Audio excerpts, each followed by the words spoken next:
नमस्कार हरि प्रेमियों, आपका हमारे YouTube चैनल में स्वागत है। सभी दर्शकों को जय श्री कृष्ण। हरि प्रेमियों, कैसे हैं आप? उम्मीद है आप सब अच्छे होंगे। आइए आज का प्रसंग सुनते हैं। आज का प्रसंग है क्यों एक वेश्या के हाथ से भगवान ने पहना मुकुट। हरि प्रेमियों, उससे पहले अगर आप हमारे चैनल पर नए हैं तो प्लीज़ चैनल को सब्सक्राइब ज़रूर कीजिए और बेल आइकॉन को ज़रूर दबा लीजिए ताकि आप तक हमारे सारे नोटिफिकेशन पहुंचते रहे। हरि प्रेमियों, आपका एक भी सब्सक्राइब हमारे लिए बेहद मायने रखता है। हरि प्रेमियों, आइए जानते हैं क्यों एक वेश्या के हाथ से भगवान ने पहना मुकुट। हरि प्रेमियों, यह घटना अभी इसी कलयुग की है। आपने श्री रामानुजाचार्य जी का तो नाम सुना ही जरूर होगा। भगवान श्री रामानुजाचार्य जी लक्ष्मण जी के अवतार थे, जिन्होंने कलयुग में ही जन्म लिया था। एक बार की बात है, गर्मियों का समय था और गर्मी बहुत थी और रामानुजाचार्य जी अपने शिष्यों के साथ घूमने के लिए गए हुए थे और अपने शिष्यों को लेकर भगवान रंगनाथ जी के दर्शन को गए। यह घटना दक्षिण भारत की है और रास्ते में गर्मी का बहुत अधिक होने के कारण उन्हें वहां एक बगीचा दिखाई दिया और उस बाग में एक आम के पेड़ के नीचे अपने शिष्यों के साथ रामानुजाचार्य जी बैठ गए और उनके पास श्री लड्डू गोपाल जी थे। उन्होंने सिंहासन पर बैठा दिया और आम का एक फल लिया और उन्हें भोग लगा दिया और अपने शिष्य को प्रसादी स्वरूप उसे दे दिया और सब ने बढ़िया बढ़िया मीठे मीठे आम खाए। उसी समय उसी रास्ते से कुछ लोग वहां से गुजर रहे थे और भगवान श्री रामानुजाचार्य जी ने उनसे पूछ लिया कि सुनो भाई, यह बाग कितना सुंदर है, यह किसका बाग है? तब उन लोगों ने उन्हें बताया, यह बगीचा यहाँ की प्रसिद्ध एक वेश्या का है। और यह सुनकर रामानुजाचार्य जी बहुत हैरान हो गए और उन्हें यह सोचने के लिए मजबूर हो गए कि आज हमसे अपराध हो गया है। ये कैसा अपराध हुआ है? हमने एक वेश्या का फल खा लिया है और वेश्या के वृक्ष की छाया भी ले ली है। रामानुजाचार्य जी इतना सोच ही रहे थे कि उधर वेश्या को इस बात का पता चल गया कि हमारे बाग में कुछ उच्च कोटि के प्रसिद्ध साधु आए हुए हैं। वह वेश्या तो थी ही, परंतु उसका मन बहुत ही कोमल और निर्मल था।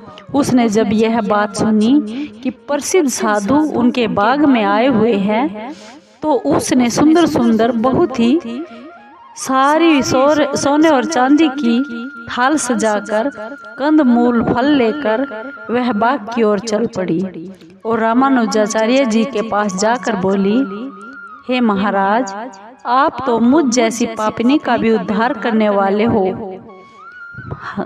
दया कीजिए, मेरा भी उद्धार कर दीजिए। तब श्री रामानुजाचार्य जी ने सोचा, हम इसे श्राप तो कैसे दे सकते हैं, क्योंकि हमने इसकी छाया ग्रहण कर ली है और इसका फल भी खाया है। हरि प्रेमियों, हमें यहाँ सीख भी मिलती है कि हमें किसी का दाना पानी खाकर कभी भी उसका बुरा नहीं सोचना चाहिए और विश्वासघात नहीं करना चाहिए। रामानुजाचार्य जी ने उस वेश्या से कहा, बेटी, तू भले ही वेश्या है, परंतु हमने तुम्हारी अनजाने में ही छाया ग्रहण की है और तेरे वृक्ष का फल भी खाया है। यह जो तू इतना सारा सोना चांदी लेकर आई है, हीरे मोती लेकर आई हो, इसकी हमें कोई ज़रूरत नहीं है और हम इसे स्वीकार भी नहीं कर सकते, क्योंकि हम साधु जन हैं। हम लोग इस सभी वस्तुओं का क्या करेंगे? हम तो बस अपने भगवान जी का भजन करते रहते हैं और उन्हीं में लीन रहते हैं। यह जो कुछ भी तू लाई है, तुम इसे वापस लेकर चली जाओ। वैसे हाथ जोड़कर वह वैश्या बोली, महाराज कृपा करके मेरी यह छोटी सी सेवा स्वीकार कर लीजिए। तब रामानुजाचार्य जी ने कहा, यदि तुम इतना जिद ही करती हो तो इन सब चीजों में से हमें तो कुछ नहीं चाहिए, परंतु जो भी यह तू हीरे मोती और चांदी लाई है, इन सब से रंगनाथ भगवान जी के लिए एक मुकुट बनवाकर हम रंगनाथ जी को पहना देंगे। वह बस इतना ही कहना था कि वह वैश्या बहुत ही प्रसन्न हो गई। रामानुजाचार्य जी उससे वह सोना चांदी और हीरे जवाहरात मोती लेकर एक सुनार के पास गए और जाकर बोले, सुनो, अपनी सारी कलाकारी लगाकर तुम एक ऐसा द्वितीय मुकुट तैयार कर दो जो बहुत ही सुंदर हो, और उस मुकदमे और इन सभी हीरे जवाहरात तो सोना चांदी उस सुंदर मुकुट में प्रयोग कर दो। ये बात वैश्या ने उस सुनार से कही। सुनार ने अपना काम चालू कर दिया और बहुत ही सुंदर मुकुट बनाकर तैयार कर दिया। वह वैश्या बहुत ही वो सुंदर मुकुट लेकर एक सोने की थाली में सजाकर लाल कपड़े से ढककर अपनी सखियों के साथ रंगनाथ मंदिर के भगवान जी के पास चल पड़ी। जब वह वैश्या भगवान रंगनाथ जी के मंदिर में पहुंचने ही वाली थी कि रास्ते में ही उसे मासिक धर्म शुरू हो गया। अब तो वह मंदिर में बिल्कुल भी नहीं जा सकती थी। तब श्री रामानुजाचार्य जी ने उसको बुलाया। रामानुजाचार्य जी को उस वैश्या ने बुलाया और उस वैश्या ने कहा, महाराज आप ये मुकुट ले लीजिए और श्री ठाकुर जी को पहना दीजिए। मैं अब पवित्र अवस्था में नहीं हूँ, जब पवित्र अवस्था में आऊंगी तब मैं जरूर भगवान के मंदिर में आऊंगी, तब दूर से ही उनके दर्शन कर लेती हूँ। रामानुजाचार्य जी वह मुकुट लेकर पुजारियों को देकर बोले, लो ये मुकुट भगवान जी को पहना दो। और जैसे ही पुजारियों ने मुकुट पहनाने के लिए रंगनाथ भगवान जी के सिर की तरफ अपना हाथ बढ़ाया, वैसे ही रंगनाथ भगवान जी ने अपना सिर और ऊंचा कर लिया और फिर पुजारियों ने हाथ किया तो रंगनाथ भगवान जी ने फिर सिर नीचा कर लिया। कभी ऊपर कर लेते और कभी नीचे कर लेते। पुजारी कभी ऊपर पहनाते तो कभी नीचे करते। इस तरह पुजारी बहुत परेशान हो गए। ऐसा करते करते 1 घंटा बीत गया। तब रामानुजाचार्य जी को फिर से बुलाया गया और पुजारियों ने कहा, प्रभु भगवान जी तो मुकुट पहनते ही नहीं। रामानुजाचार्य जी ने श्री हरि से श्री भगवान जी से पूछा, हे प्रभु क्या है, आप मुकुट क्यों नहीं पहन रहे?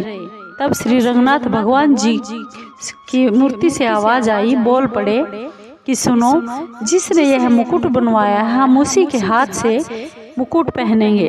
अब भगवान की बात टालने वाला कौन था? वैसे ही उस वैश्या को वहां पर बुलाया गया और वैश्या को मुकुट देकर कहा गया कि आप ही मुकुट पहनाओ। जैसे ही उस वैश्या ने भगवान को मुकुट पहनाने लगी, भगवान जी ने अपना सिर नीचा कर लिया, झुका लिया और जल्दी ही बोले, जल्दी से मुझे मुकुट पहना दो।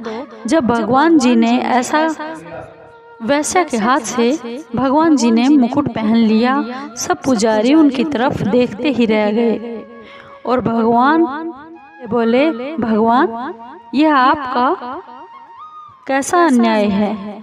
हम तो आपकी रोज पूजा करते हैं, इतनी सेवा करते हैं और आप हमारे हाथ से मुकुट नहीं पहन रहे थे और इस वैश्या के हाथ से मुकुट पहन लिया जो दिन रात पाप करती है। आप बेशक यहाँ से ही पूजा करो, हम आपकी पूजा नहीं करेंगे।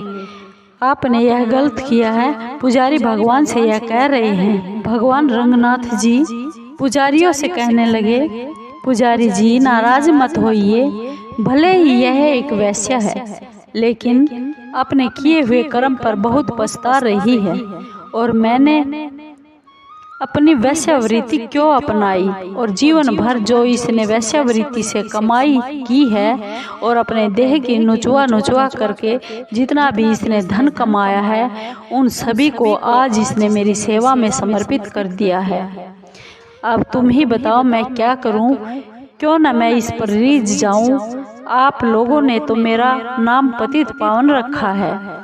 आज मैंने इसकी इस श्रद्धा भाव पर मैं रीझ गया हूँ, क्योंकि इसने अपने सारे जीवन की कमाई अपनी मेरी सेवा में समर्पित कर दी है और यह अपने किए हुए पाप का प्रायश्चित भी कर रही है। भगवान से सच्ची श्रद्धा और विश्वास से जो भी भावना से अपने किए हुए बुरे कर्म की सच्ची मन से क्षमा मांगता है तो भगवान उसे तुरंत माफ भी कर देते हैं।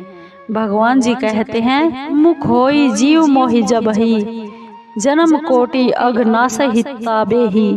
अर्थात जब जीव मेरे सम्मुख हो जाता है और मैं मेरे सम्मुख होकर अपने पापों को स्वीकार कर लेता है और मुझसे क्षमा मांग लेता है और यहाँ चलता मैं दोबारा इस पाप को जीवन में कभी नहीं करूँगा, तो मैं उस जीव को क्षमा कर देता हूँ।